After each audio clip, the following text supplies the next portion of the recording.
afternoon, everyone.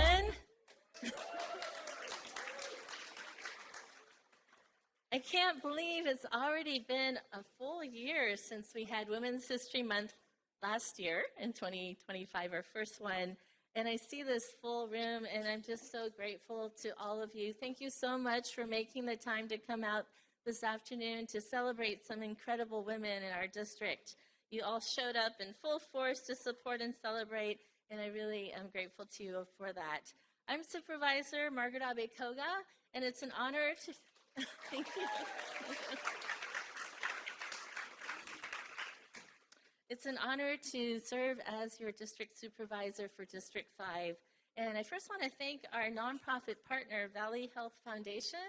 Do we have representation here? Okay, in the back. Yes, thank you. And I want to also give special thanks to our presenting sponsors, Alpha X Real Estate Capital, and yes, and El Camino Health.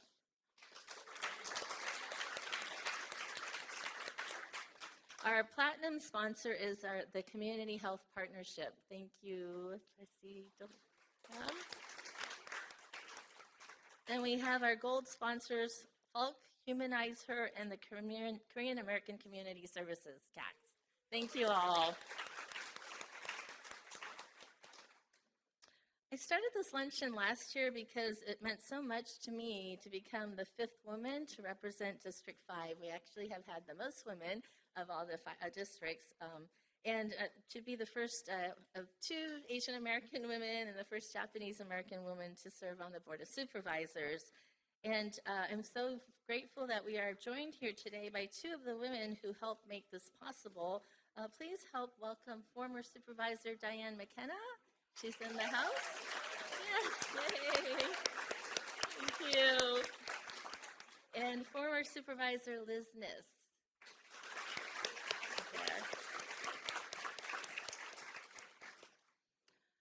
I think it's an understatement to say that we need this more than ever at this time when we're dealing with a lot in the world. And when we see a world dividing, it's so important for us to come together, to take the time to celebrate all of that has been accomplished, to honor the folks, the giants of the past who we stand on the shoulders of. And we're so fortunate in this area to have had so many and have so many incredible women leaders. I was actually just came from an event where we celebrated the preservation or restoration of Hangar 1, and both Congresswomen Zoe Lofgren and then Anna Eshoo, who led that effort, were both there. And just really, just very humbling for me to be in the same space with so many incredible women who have broken barriers, faced many challenges, stereotypes, discrimination, and fought so hard to make a place at the decision-making table for all of us. And so this is really our opportunity to celebrate all that we've accomplished, and also to kind of reinforce and reinvigorate ourselves as the fight continues. And so I really appreciate all of you being here today to do that together. And so with that, I believe I'm going to pass this on to my Chief of Staff. And I do want to also thank my incredible staff. If you can stand up and raise your hands. They work very hard.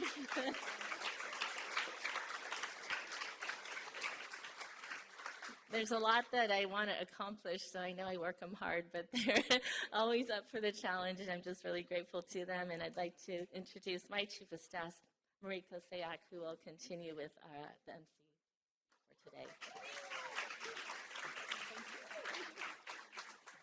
Thank you, Margaret. And just wanted to make sure that everyone is aware that if it weren't for Supervisor Abe-Koga, many of us as elected officials would not be here today. And so thank her for her leadership in helping raise the bar for so many of us. Now, speaking of raising the bar, as we often do at these events, I want to highlight the elected officials that are here so that as you have an opportunity to see who are your leaders that are present and hopefully get a chance to connect with them. There are several, so what I ask is that I'll go through the names. We have this game where we try to just do one clap per. Let's see how we do it, okay? Okay, and so the first I'd like to call off is Dolly Sandoval, who's former mayor of Cupertino, but also representing Patrick Aaron's assembly office. That was one. Betsy Bechtel, former Palo Alto mayor and former trustee at Foothill de Anza Community College. Rajiv Bhattacharya, mayor of Los Altos Hills. Laura Blakely, Mountain View Wisman School Board. Devin Conley, Mountain View Wisman School Board of Trustees. LaDoris Cordell, former Superior Court of California. Judge, I should say, judge. Dev Davis, former San Jose City Council member. Erin Delacroix, board director of the Saratoga Chamber of Commerce. Nisa Flieger, our newly elected county assessor of Santa Clara. Terry Godfrey, Foothill de Anza CCD board president. Lisa Henry, trustee, Mountain View Wisman School District. Karen Holman, Mid-Peninsula Regional Open Space District board director of Ward 5. Indu Kadambi, fire commissioner at Los Altos Hills County Fire District. Rosa Kim, trustee of Fremont Union High School District. Ginny Lear, former trustee of Los Altos School District. Sylvia Leon, Cupertino Union School District trustee. Sergio Lopez, mayor of Campbell. Tara Martin Milius, Sunnyvale vice mayor. Diana McKenna, former District 5 supervisor. Sally Meadows, mayor, city of Los Altos. Naomi Nakano Matsumoto, trustee of Fremont Union High School District. Enid Pearson, former Palo Alto City Council member. Francisca Segre, Sam Licardo's office representative today. Nancy Shepard, former mayor of City of Palo Alto. Pat Showalter, Mountain View Council member. Dr. Carol Somersille, who is one of our awardees, but vice chair of El Camino Healthcare District. Linda Swan, Los Altos Hills Council member. Vicki Vinker, our mayor of the current city we're in, City of Palo Alto. Tina Walia, vice mayor of Saratoga. Fiona Walter, former Mountain View Wisman School Board trustee. Erica Yu, former Santa Clara County judge. And John Zoglin, chair of El Camino Healthcare District. And two of our honorees today, Kathleen King, who is the former mayor of Saratoga. And Yoriko Kishimoto, who is Mid-Peninsula Regional Open Space District Board Director of Ward 2. And our former supervisor, Liz Kniss, has also arrived.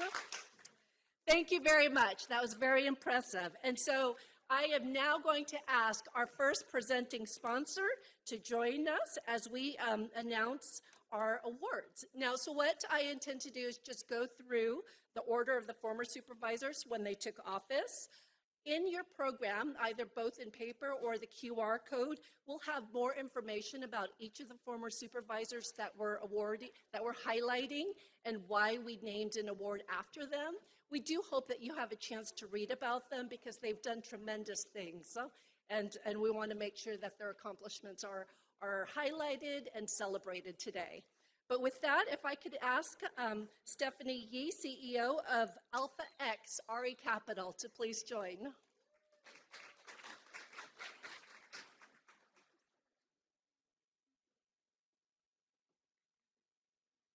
Hi, everyone. We're back again this year. So first, thank you for our Superwoman. Where is our Superwoman? Superwoman. Yeah, he's there. Yeah, Supervisor Margaret. I think, have everyone follow her LinkedIn or social media? If not, please do right now because you're going to be inspired by her. So I think last week, Friday, late evening, I met her at City of Santa Clara. And then early in the Saturday morning, I saw her LinkedIn another event, 8 o'clock something. Yeah, I was lying in the bed that time. Then I was thinking, oh my gosh, this girl's excuse for me to rest. So I quietly get up and started working. Yeah, thank you for our Supervisor Margaret for giving us a chance. Thank you.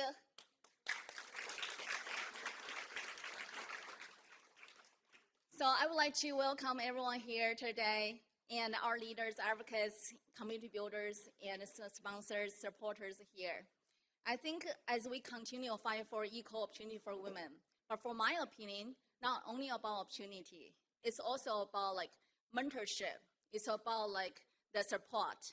It's also about like the us who believe in us. It's also about like the people who believe in us. People always ask me, hey, Stephanie, how did you grow so fast? I said, it's not because of me, not because of our team. It's because of the soil. We have the best soil in the whole United States because the Silicon Valley gave us a chance to open door for us to grow. So that's why RFX choose to sponsor this event, to celebrate everyone's achievements and also help build the network, encouragement, and support more women rise. So if some of you don't know who RFX is, RFX RE Capital is actually women-fund, women-led growth development company. We grow in a male-dominated industry, building industry. So right now, we actually grow a lot from last year to now. I would like to report a little, but maybe also show off a little from last year, how much we grew from last year. And our mission is actually creating more housing, innovative housing, sustainable and attainable, and a community-centered housing. That's our goal. So we build a vision, not only ourselves. We're small. How much we can build? So we actually go far beyond the housing. We're actually trying to build opportunity, strengthen the communities, actually help more family be able to maybe one day afford a future home ownership. So what do we have done? Over last year, we actually did the first ADU conversion in the state in San Jose. Weeks ago, we actually did the first SB 684 starter homes in the state law, in Campbell. Because of everyone's support, we actually be able to build our pipeline for over 1,000 homes or 1,000 units for sale in whole California, and over 100 actually under construction right now. So as to me, so they're not just numbers, it's actually proof. The proof where actually women can lead, women can build, women can absolutely survive the difficult permits and the permit process and the construction, financing, and all the other fun surprise through, like, come with all this real estate part. I mean, at the RFX, we actually not only build a housing, I just have a big, big dream. I think of one day, we can have some bigger visions. We can show other people we actually can do a lot more. So because of that, we actually started a 100 women small business entrepreneur mentorship program to help women to build confidence, knowledge, and connections.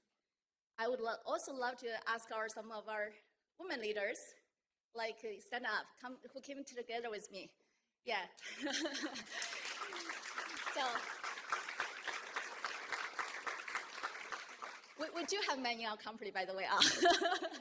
Yeah, but majority of leaders, actually department directors and VPs and CEOs, myself CEO, and then some of the executive level people are actually majority are 70% women led. Not purposely, because it's just like we just attract a lot of amazing women.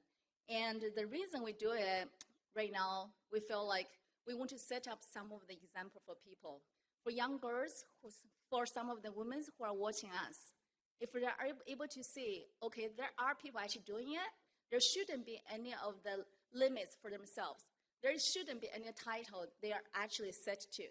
There shouldn't be any path they've been already be framed to. And also, there is no dream to be too big.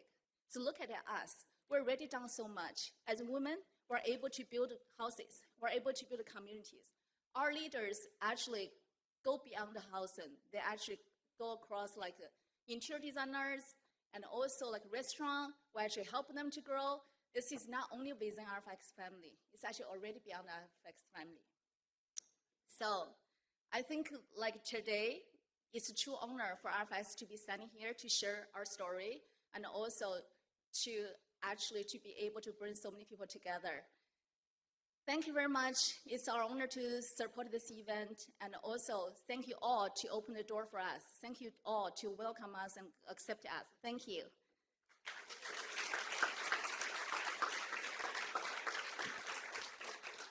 I just want to say I love this community. Thank you all.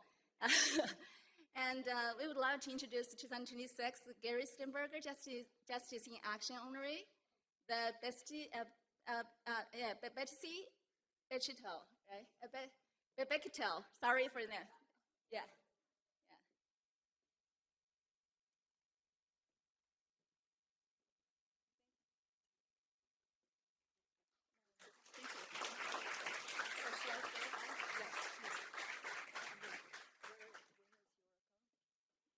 Yoriko, Kishimoto needs to come up here also. Come up.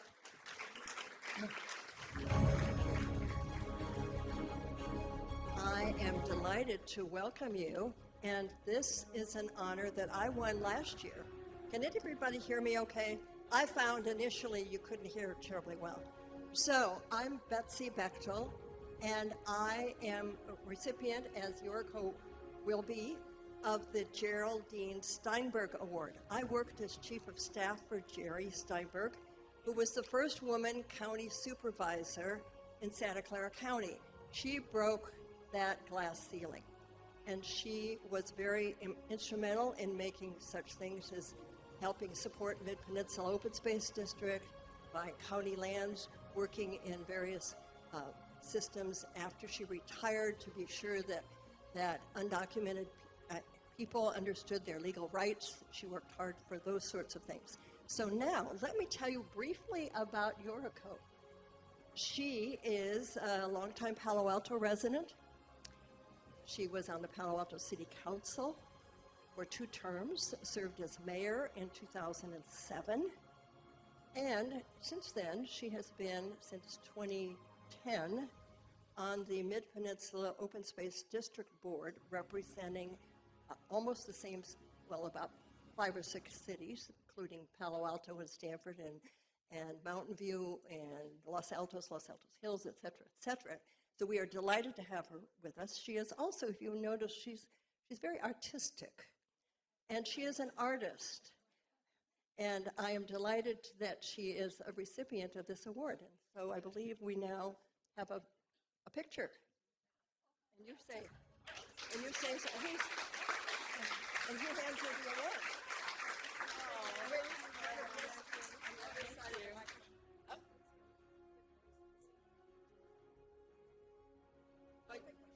Let's go over there.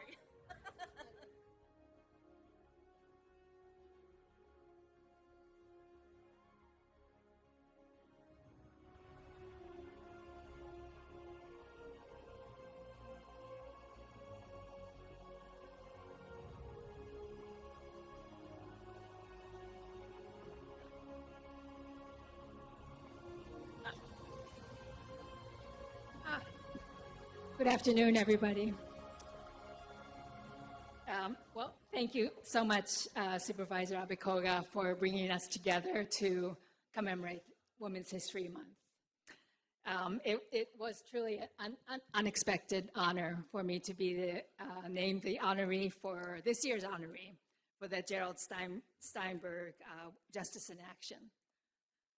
So when I think back on the journey that took me 25 years ago from being very shy,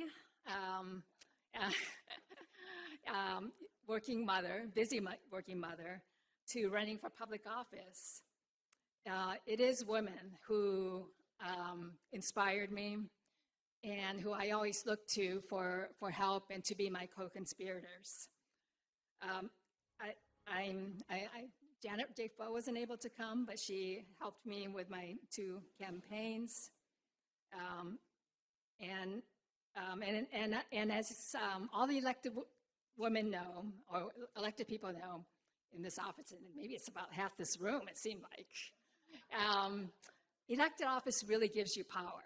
I mean, I would recommend it for the other half of the room who are not yet elected. So it's power to do good, what you want to work on.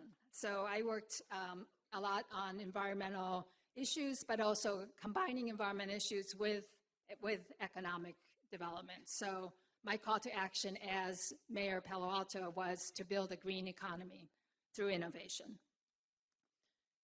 And more recently, I've been working on open space. I've been on the Mid-Penn open space for 15 years, and it is women who have created actually most of the open space institutions which make our entire Bay Area so livable and the place where we want to be.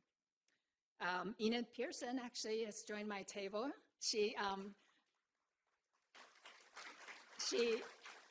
Enid is, Enid led the movement for the park dedication ordinance in Palo Alto, for the acquisition of the Arrestadero Preserve, which we call the Enid W. Pearson Arrestadero Preserve right now. And she's 101 years old.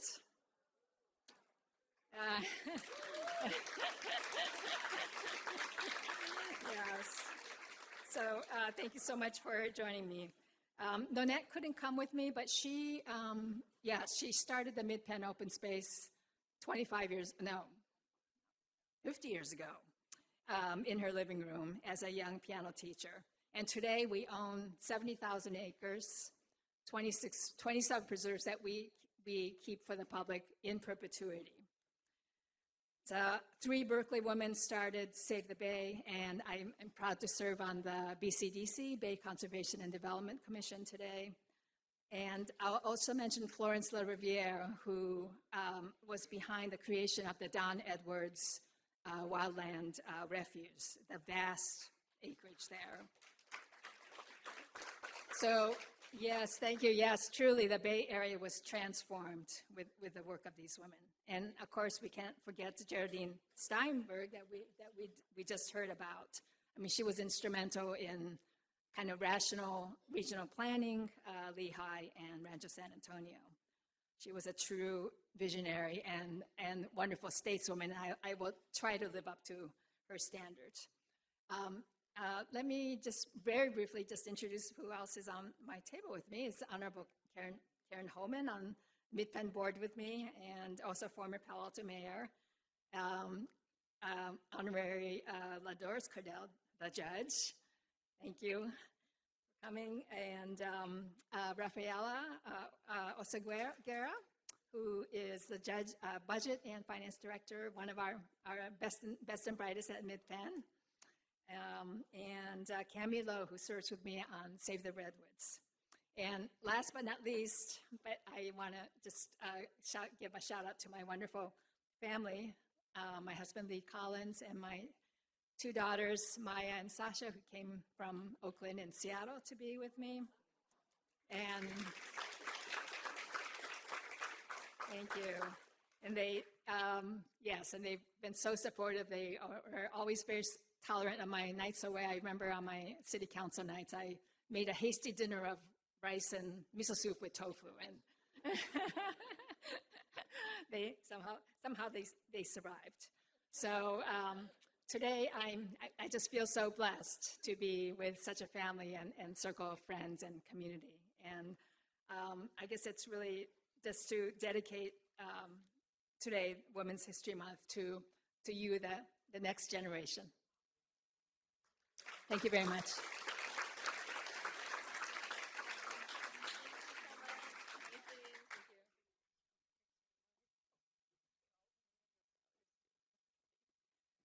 Congratulations again, Yoriko.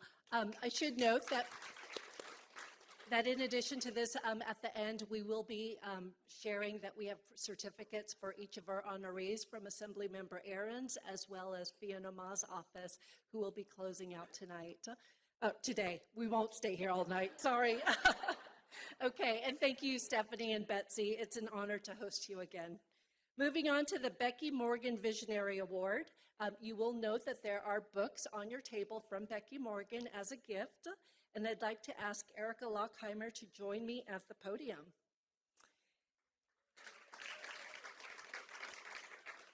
And Erica won our Becky Morgan Visionary Award last year and is here to join us to announce the 2026 honoree. Erica, will you please do the honor? And is Laura here? Here we go. We got to have you come up here. Yay!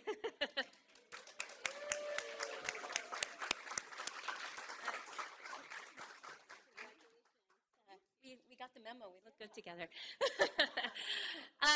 First of all, hi, my name is Erica Lockheimer. I'm the CEO and founder of Humanize Her. So those little coasters that are on your table, feel free to do the women a favor. I recently interviewed Margaret.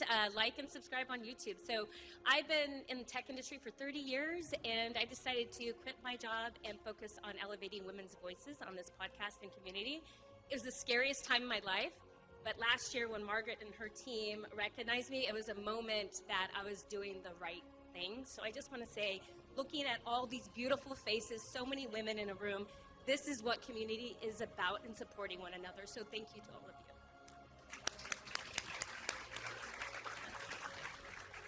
you. So I have the honor of presenting the Becky Morgan Visionary Award to Laura Blakely. And when I think about Becky Morgan, community is what it's about. A stronger community makes us more connected.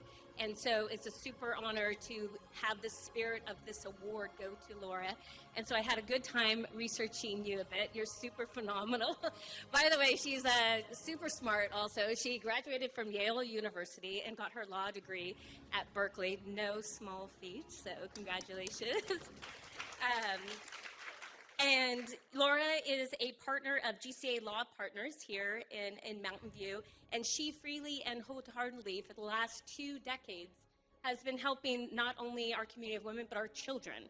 And I want to put that into real terms. What that means is, like, she has helped basically our music and art programs for these children stay funded by raising the money. She also made sure that internet access for schoolwork was there. She made sure they were fed when they went to school. She also made sure they learned how to read and that they also breathed cleaner air. I wanted to put it in simple terms because these things require so much work and effort to make it happen. So thank you, Laura, for everything that you've done for our children and also the community. And then also I'm just going to mention a couple accolades that you have. I'm sure I haven't done all of them, but anyways, you were fun to look at. You were, and I know I'm missing a ton, so I hope I did well. So she was elected to the Mountain View Wisman School District Board. She served on the Mountain View Los Altos High School Foundation for nearly 10 years, and the Mountain View Chamber of Commerce honored her with the Athena Award, which is a pretty big freaking deal to recognize her professional excellence and also uplifting others.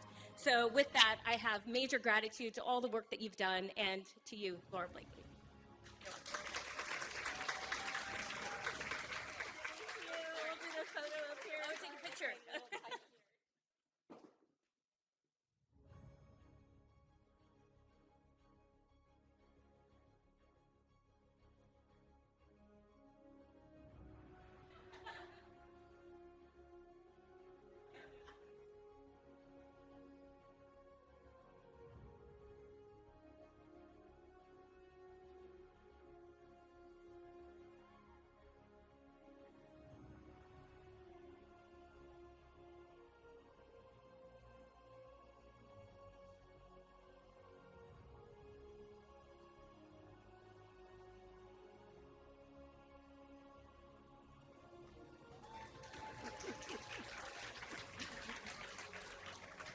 Wow.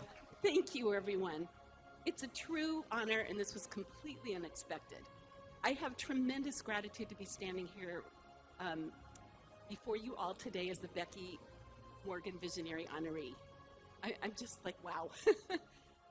Until recently, my familiarity with the legacy of Becky Morgan mostly centered on her involvement with Joint Venture Silicon Valley and her environmental work, both of which are legendary. However, at a recent County Board of Supervisors meeting, I was presented with this booklet, which you all have today, also, Becoming a Multi-Sector Steward, Building Bridges, Breaking Barriers, and Planting Seeds. There's lots of wisdom packed in here, but I'm going to focus on a passage that was meaningful to me where she discusses giving back, showing up for your community, being visible, and leading by example. I was fortunate to be raised by a mother who guided me down that path of giving back. After being forced into retirement from the U.S. Army when she got pregnant with me, times have changed. My mom turned her attention to promoting civil rights and ensuring access to high-quality public education. As a child growing up in Los Angeles in the 60s and 70s, I participated in Black Power marches. I never ate a grape, and I helped out at events aimed at preserving funding for arts in the local public schools. These experiences helped shape the person I became. Although I volunteered a bit in college and law school, I didn't really dig into community work until the early 2000s when my kids enrolled in our public schools.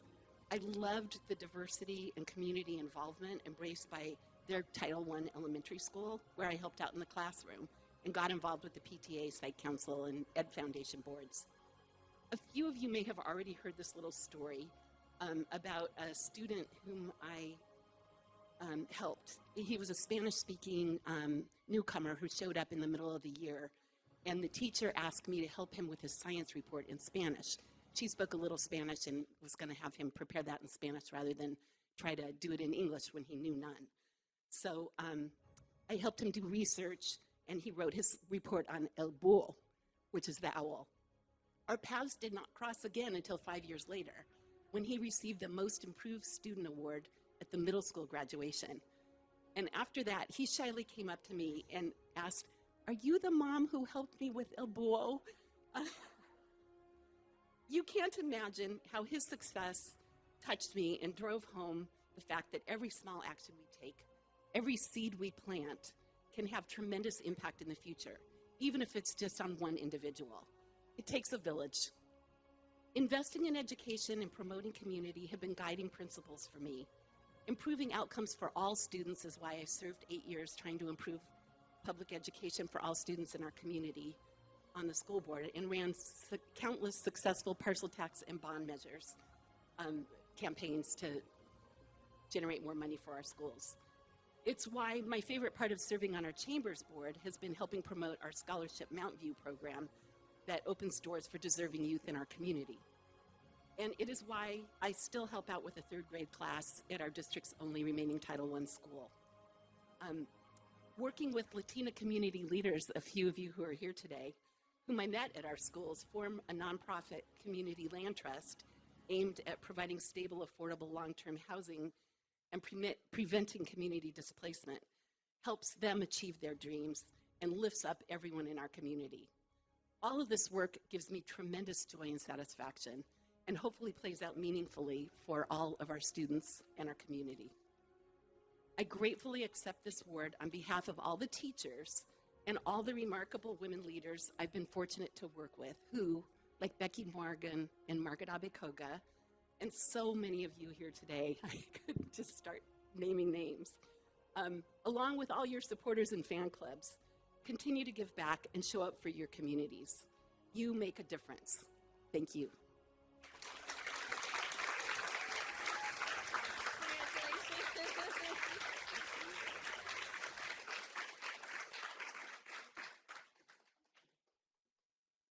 Thank you, Laura. I would now like to introduce our platinum sponsor, Community Health Partnership.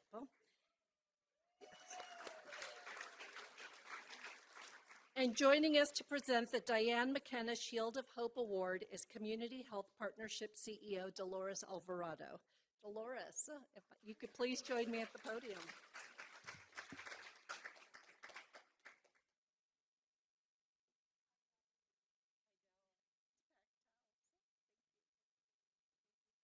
Good afternoon, everyone. Thank you so much for being here.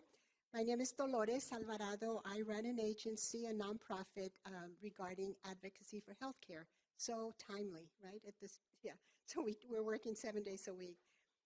Brief introduction. I was asked by the supervisor to talk about what we do as far as services for women. You know, what's the highlight? So I'm going to go through some of it very, very briefly just to give you a sense of our organization. The organization was funded by, believe it or not, Susan Hammer. Gave us a $30,000 grant. I was not here at that time as a seed. That was 1993. We are now still here, and continue to serve. Yeah. So that was our beginning. Who started it, fund-wise? A woman. There you go. The other thing I'd like to share that in the 1960s, the whole, as you know, civil rights movement was going on, including healthcare rights. And that was started by a group in Alabama. Their mortality rates, birth rates, and children's deaths were off the charts as compared to folks who were not African American. And so that's what really started to think, the doctors started to think about social determinants of health, which we call that now, no, they used to call it health disparities, now social determinants of health. So again, a group of women who started that. Many of our community health centers were started by a group of women in the basement of churches, and community centers such as this one.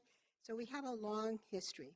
What it looks like now, our staff, we have 79% women in our staff, 67% in management. We have a leadership academy that's open to all genders. However, 84% are women of their choice. That's how they identified. So and if you were to talk to my husband, I think he's here somewhere, he would tell you that's exactly what I do. I promote women in healthcare. Our work is more of advocacy as support as direct service, but there's one exception. We run 20 years ago, the state contracted with us to start a program that would bring people, does anybody remember the Avon model? Where you bring your friends coffee and donuts and all that. So we started a program, yeah, maybe not donut, yeah, donuts. We started a program where one person would invite their friends, and we'd give a brief training on how to prevent cancer. So now we're at a point where we're serving 1,500 women per year. We do prevention. We don't want to wait until it happens, and then you end at Valley Medical Center or El Camino or Stanford. Our work is around prevention for breast and cervical cancer. We have very specific tight lines with VMC and Stanford for mammography access. When I came onto this position, people were waiting 6 to 8 months, folks, especially those on Medi-Cal, et cetera. Now the wait is probably a day, if that. Sometimes there's walk-in, yeah. So, but I will tell you, sadly, that some of the rates are rising here in District 5. The one with the highest rate is District 1, the Gilroy Morgan Hill area. But now you all are catching up a little bit, and we don't want that. And that's why I was so happy that you invited me here today. Thank you for that. With that, that's what we do. And now, due to time, and I hope that you learn more about Community Health Partnership. Supervisor Abe-Koga knows how to reach me. Okay, so thank you for that. Let me introduce, I'm here to introduce a wonderful, wonderful woman that I worked with for many years, who was, I'm not from here. I came from Alameda County in San Francisco in 1994, and Kathleen King was one of the first people that opened her arms to me and said, I will teach you about Santa Clara County. Don't run away yet. I will teach you. So with that, it is my pleasure to introduce the 2026 honoree, the Dianne McKenna Award, and that is to my dear friend and colleague, Kathleen King, who has the energy of a 16-year-old. Kathleen.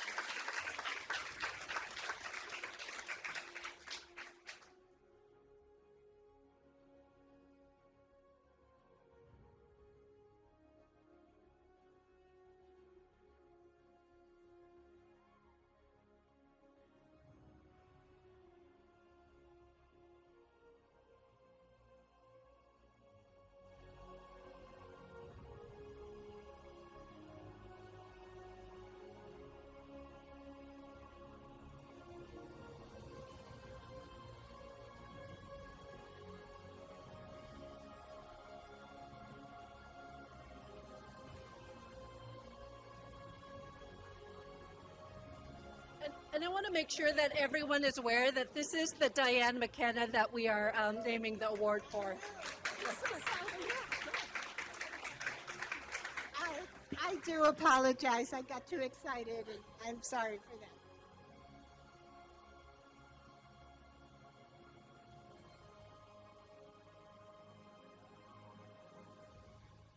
So I forgot to wear my hearing aids.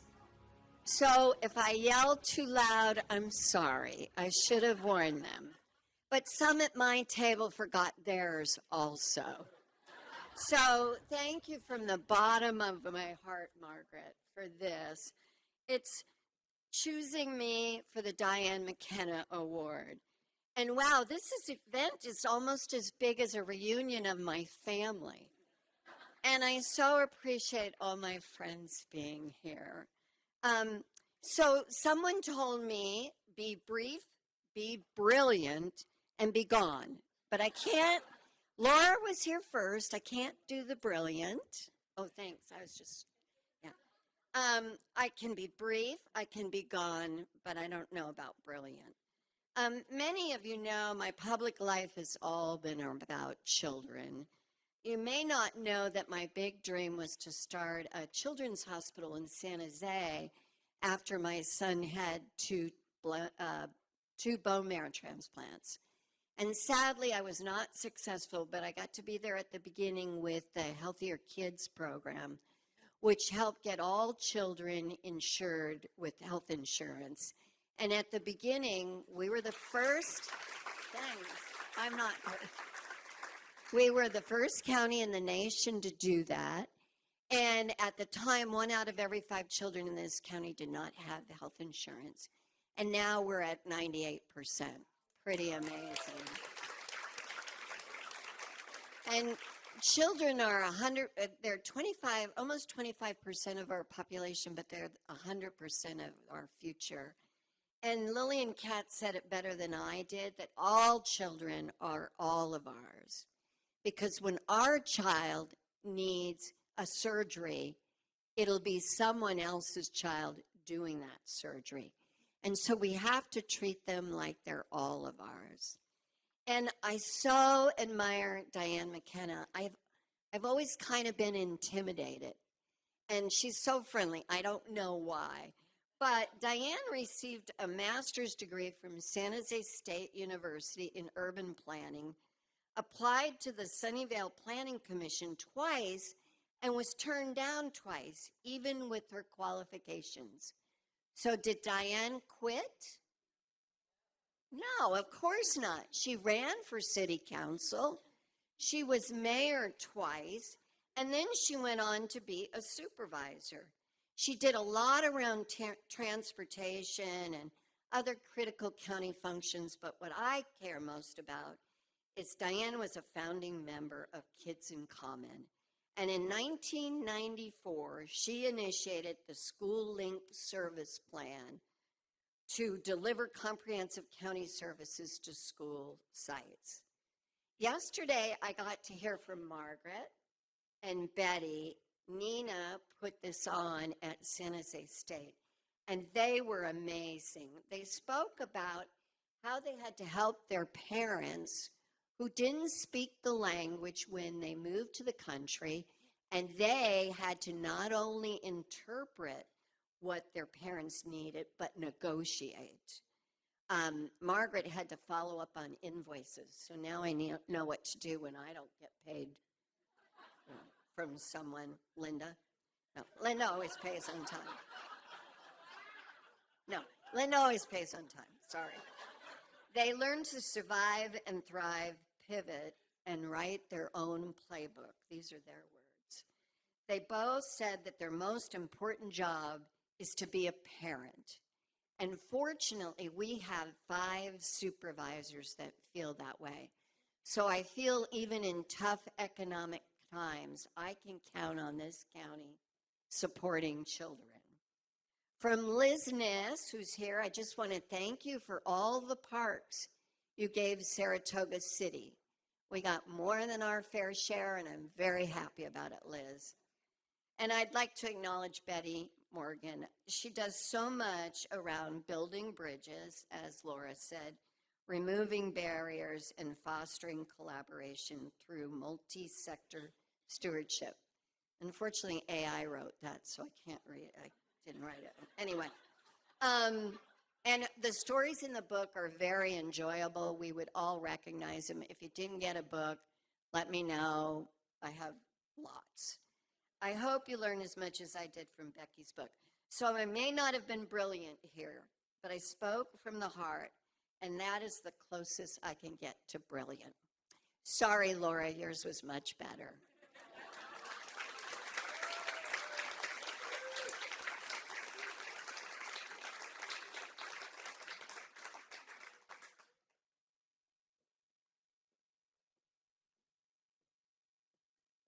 Thank you, Kathleen. It takes a special person to use her time to talk about other women that have uplifted her. And so I just want to recognize that. Thank you. Okay, to present the Kniss Healthcare Champion Award, may I please have Dianne Dudley, the Chief Human Resources Officer of El Camino Health, join me. And El Camino Health is also one of our presenting sponsors. Dianne, welcome.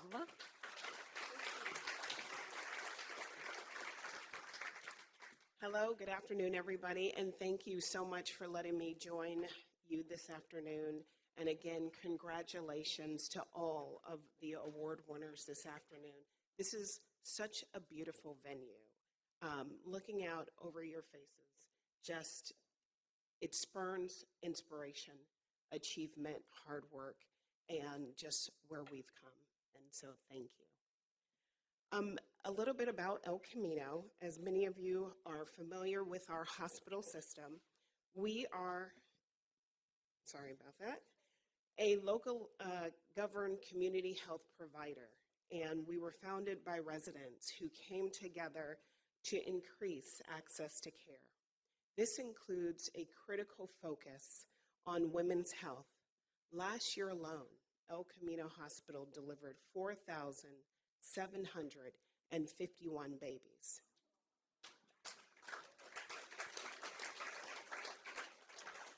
And I do have to tell you a fun fact. A fun fact is that our hospital delivers the most Google babies, because Google is right up the street. So if you think of El Camino, you think of the Google babies, okay? Community members choose to deliver at El Camino Health because of the high quality services, plus our focus on culturally competent care. And this type of care and quality of service that we provide happens because we have healthcare champions like Dr. Carol Somersille. And I am so honored to be able to announce that she is this year's recipient of the Kniss Healthcare Champion Award. Dr. Somersille, we're clapping.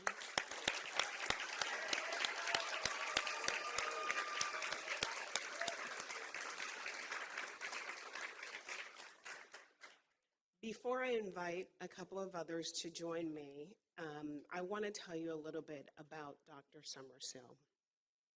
Dr. Somersille is the vice chair of the El Camino Healthcare District, and she is the chair of the Quality Patient Care and Patient Experience Board Subcommittee at our hospital. She has been a steadfast champion for addressing social determinants of health that affect healthcare outcomes and risk. She has championed additional support for patients leaving the hospital who need help with housing instability, food insecurity, and transportation assistance. Dr. Somersille has been a firm advocate for ensuring that we provide excellent quality care to our socioeconomically diverse residents, and she has also championed population health approach for El Camino Healthcare District to focus on addressing chronic disease prevalence. Dr. Somersille's legislative advocacy, both locally and in the state of California Senate and House of Representatives, has helped shape healthcare policy. On her last trip to Sacramento, she met with her state senator and state assembly member to discuss bills regarding expanding access to medical care, limiting scope of practice, and safe adoption of innovation in artificial intelligence healthcare. In our organization, as it relates to our workforce, Dr. Somersille has been a champion and a thought partner for equity, inclusion, and belonging. She served on the inaugural committee that we had that started this work in our organization, and she has helped lead numerous initiatives to foster a community for our team members and workforce so that everyone feels included in our organization. On a personal note, Dr. Somersille has been a great inspiration to me since I joined the organization 3.5 years ago, and I just want to say thank you for your steadfast and constant support and guidance.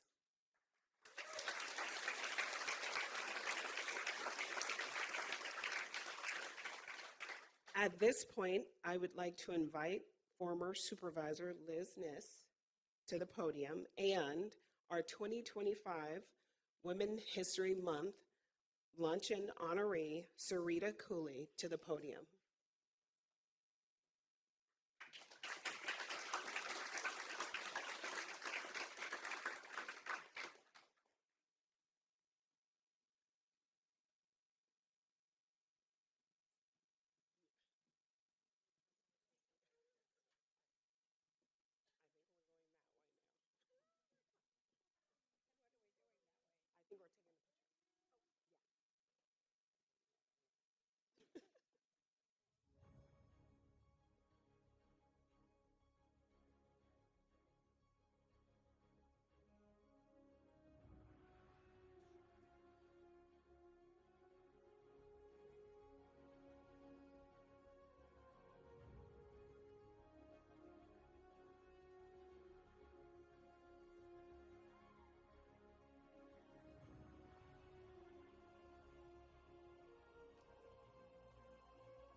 Hi, everyone.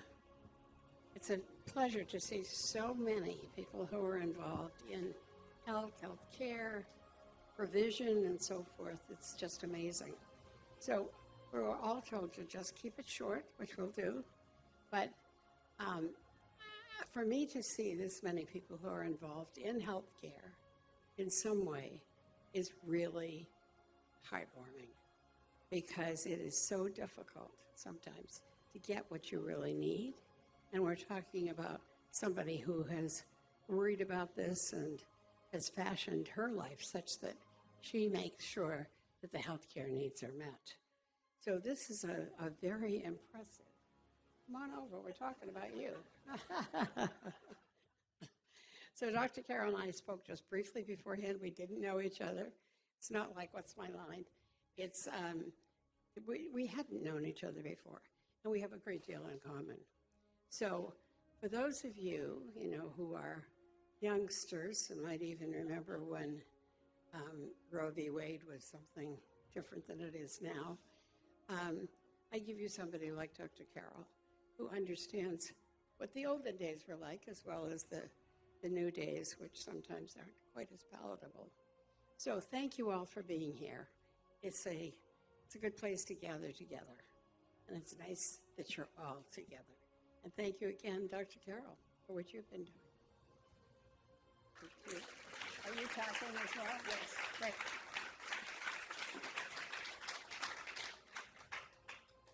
Thank you, Deanna Dudley. That was a wonderful speech. Ms. Kniss, thank you too.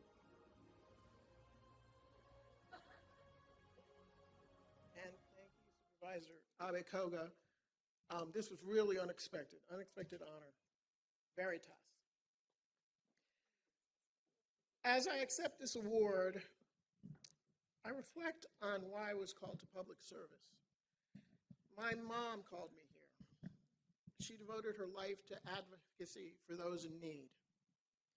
My mother, Valerie Somersille, she immigrated from Jamaica, West Indies. And her father died unexpectedly when she was young and left her in meager circumstances. And she immigrated here and became one of the first Black women to graduate from Fordham University School of Education and School of Law back in the 50s.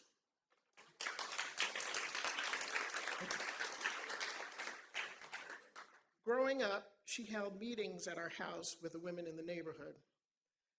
They addressed community issues.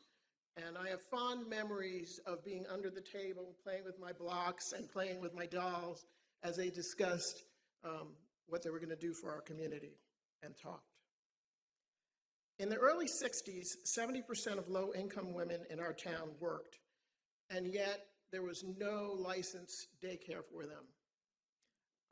They had to leave their children with whoever while they went to work. My mother's community mobilizing and pro bono advice resulted in the formation of the Union Child Daycare Center, which is still in operation today. It was the first ever licensed infant daycare center in New York State. She went on to be founding member and first executive director of the Union Child Daycare Center, and then executive director of the Westchester Community Opportunity Program. Later, the governor appointed her director of the Division of Economic Opportunity for New York State. She also volunteered for several nonprofit organizations and served on many boards, committees, and task forces. She enriched countless lives. My mom instilled in me the understanding of the network of mutuality. In the words that Martin Luther King wrote in his letter in the Birmingham jail in 1963, "Injustice anywhere is a threat to justice everywhere. We are caught in an inescapable network of mutuality, tied in a single garment of destiny. Whatever affects one directly affects all indirectly." I was raised to believe that the issues of others are also our own, which leads me to fight for quality health care as a right and not a privilege.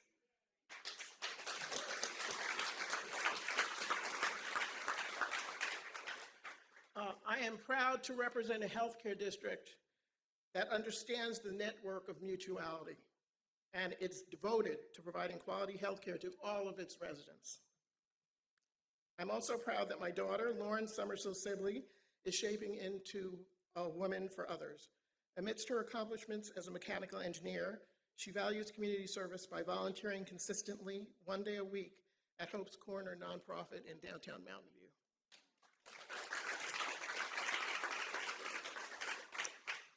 I accept this award on behalf of and inspired by all the healthcare champions and people working to better the community in their own individual ways. Thank you.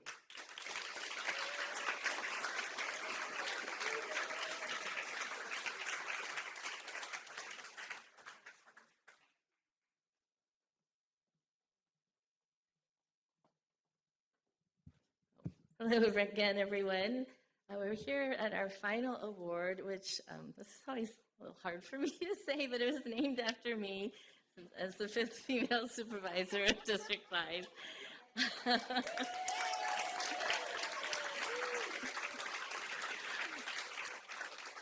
And I'd like to invite the 2025 MAC Award honoree, Vasu Tadamedi, to join me here to do the presentation. Vasu?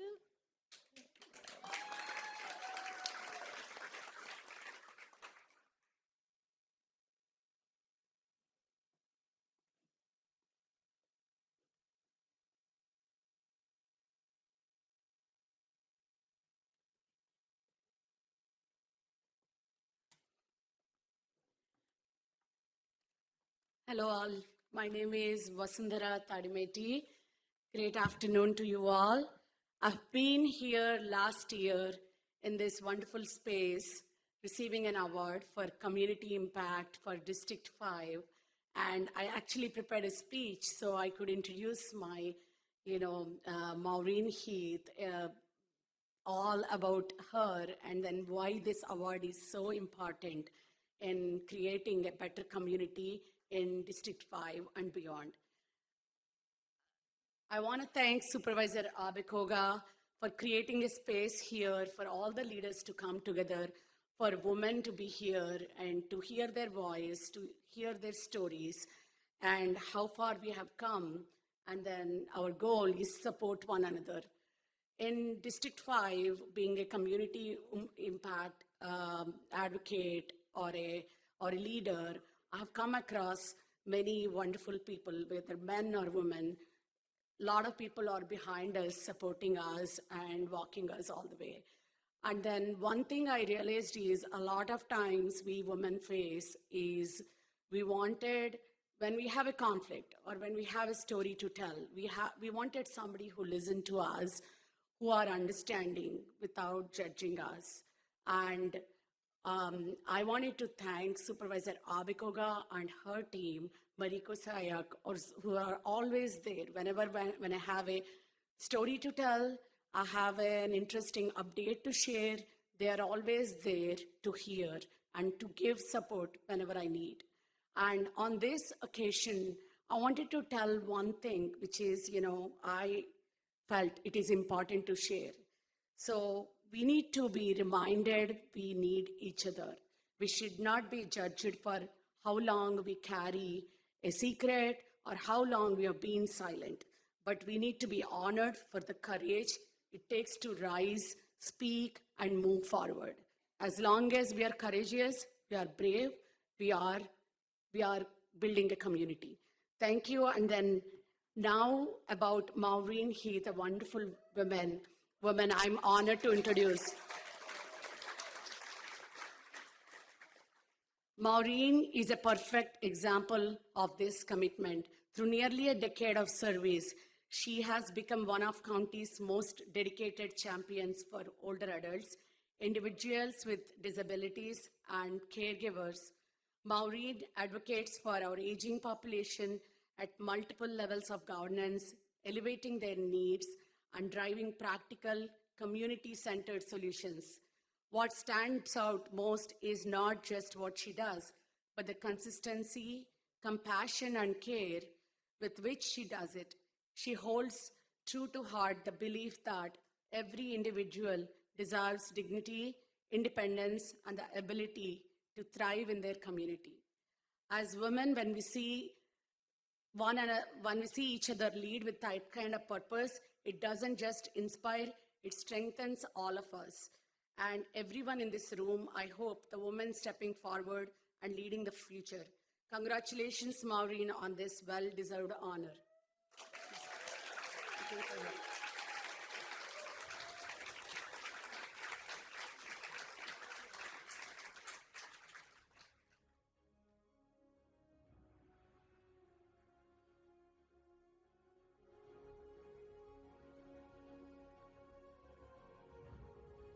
And one thing I forgot to mention is she's a former attorney. My father is a lawyer too. I feel this is a connection, with a purpose.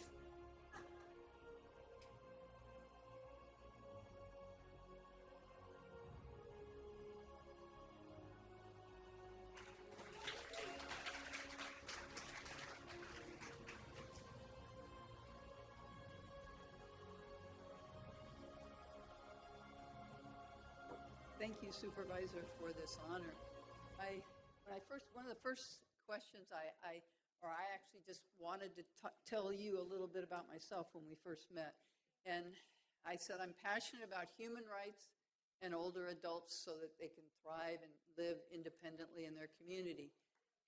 And then she told me that your parents went to live with you and that you at one time were on the board of directors of Avenidas, a senior center in Palo Alto. And I said, oh my God, we're in such good hands in District 5. So thank you. So I was at lunch with some friends last week, and they told me a story about how oftentimes life just kind of comes around. And here I am at Mitchell Park, where in 1978, after I finished my master's degree in recreation therapy, I moved down here and I worked at a facility next door that was called the Car Center. And we worked with developmentally disabled kids, and I was the supervisor of the teen teenage program, and we mostly met here at Mitchell Park out on the grass. But now the place, it doesn't even remind me of what it was back in 1978. I think it's been updated a little. I don't know. But anyway, it's really cool to be back here so many years later. And I'm really grateful to be here. And it's so amazing to see so many familiar faces. And I am a retired attorney, and it's Judge Cordell, Judge Yu. It's such an honor to be in the same room with you. And it was 2015, after practicing law for 31 years, I talked to my friend Ken Yeager, who was a supervisor, and I said, Ken, I'm reading a lot on the couch, but I need to do something else. And so Ken said, sure, Mo, I'll appoint you to something. And he did. It was the Advisory Council for Sourcewise, which is the area agency on aging here for Santa Clara County. And so I was on the Sourcewise Advisory Council for about 7 years. And recently I was appointed to the board, so I'm on my second year on the board. But then one thing leads to another, and suddenly I got asked to be on the Los Gatos Senior Commission. And then they were writing a roadmap for older adult services. So it's just been an amazing journey. But then I want to mention BAMEC, and I'm very proud that I'm part of BAMEC. Because I was out in my yard, minding my own business, raking leaves, and Wigsy Severston drives by, and she drives by my house, or she used to a lot, and we'd wave. But this time she stopped and she said, Mo, we have to have breakfast. And I said, oh, great, Wigsy, because if anyone's talked to Wigsy, she's just so much fun to talk to. But we went to breakfast, and instead of just chatting and having breakfast, she said, Mo, I want you to join the board of BAMEC. And so, of course, I did.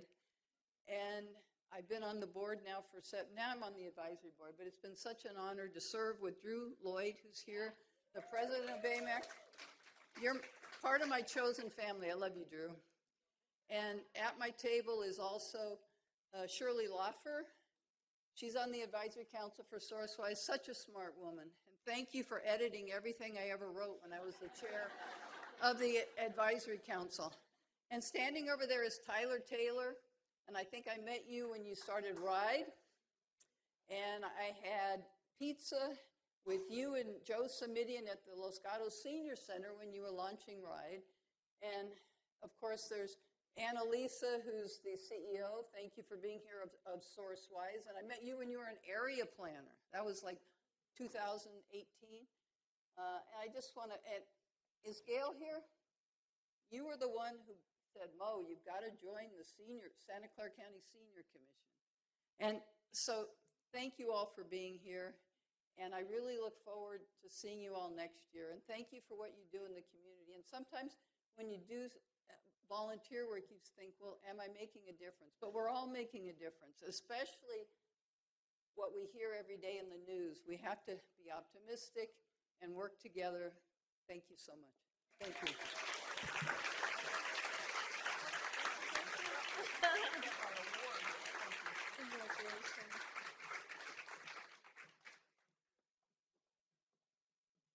Thank you. And to close us, before Supervisor Abe-Koga closes us out, I did want to introduce a special guest that came from Sacramento, Fiona Ma, our state treasurer. Thank you so much. I actually flew in from Burbank, and my flight was late. But it is such an honor to be here today, and thank you to your supervisor, Margaret Abe-Koga, for everything she does to uplift, to recognize, and bring all of us here together, especially in this month of March for Women's History Month. It was great listening to all of the awardees today talk a little bit about their past, and I'm just going to relay one story about my past. When I decided to run for office, I was lucky to have many mentors who would encourage me. And when I got elected to the San Francisco Board of Supervisors back in 2002, I was only the second woman elected out of 11 members on the board. And I remember because I was the only Asian representing the Chinese seat, I was the only Asian. I was the only second woman. I decided to hire 2 aides that were women and that were Chinese. And I remember so many people said, how can you hire 2 women? You need to hire a guy. And I said, look at all the men here. They all have 2 men. Nobody tells them to go hire a woman.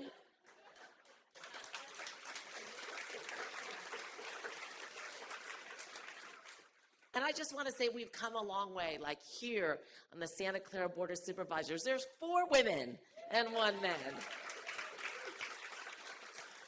On the LA Board of Supervisors, Los Angeles, there's 5 women, all women.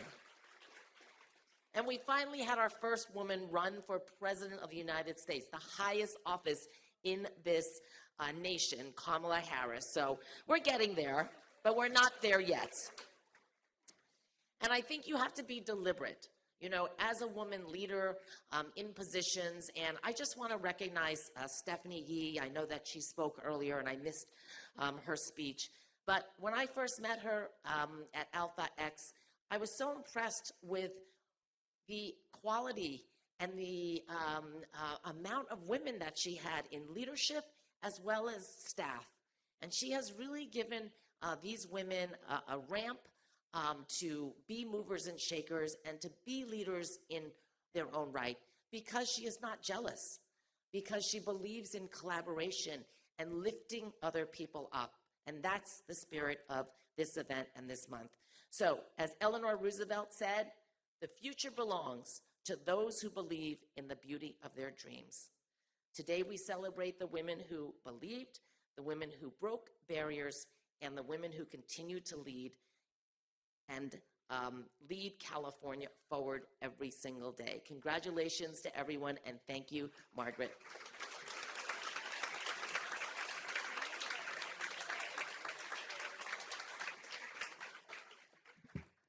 Well, that brings us to the end of our event today. Thank you so much to Fiona Ma for flying in from Burbank. I look forward to seeing her in higher office. Please remember we have an election this year. But I just want to thank you all for coming out today. Thank you and congratulations to all of the honorees, all the presenters and sponsors. I really, really cherish the stories that I heard today, those stories that we share each other. That's what keeps me going, and it provides that inspiration for us to continue to work on.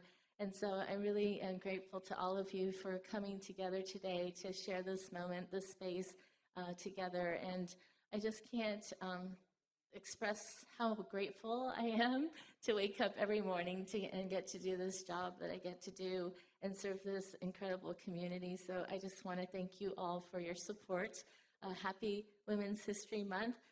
We will actually be celebrating Asian American Pacific Islander Native Hawaiian AANAPI Heritage Month in May. I think I got that wrong, but that will be on May 1st at the Mountain View Community Center. Again, a luncheon, 11:30 to 2. And just like we asked for nominations for today's honorees, we're asking the same. So my staff has QR codes to nominate and to RSVP. So please, if you're able to make it, please join us. Otherwise, we have this room for a while longer, so please enjoy the afternoon. We still have some food, I think, and drinks and cookies. So again, thank you so much to each of you for being here.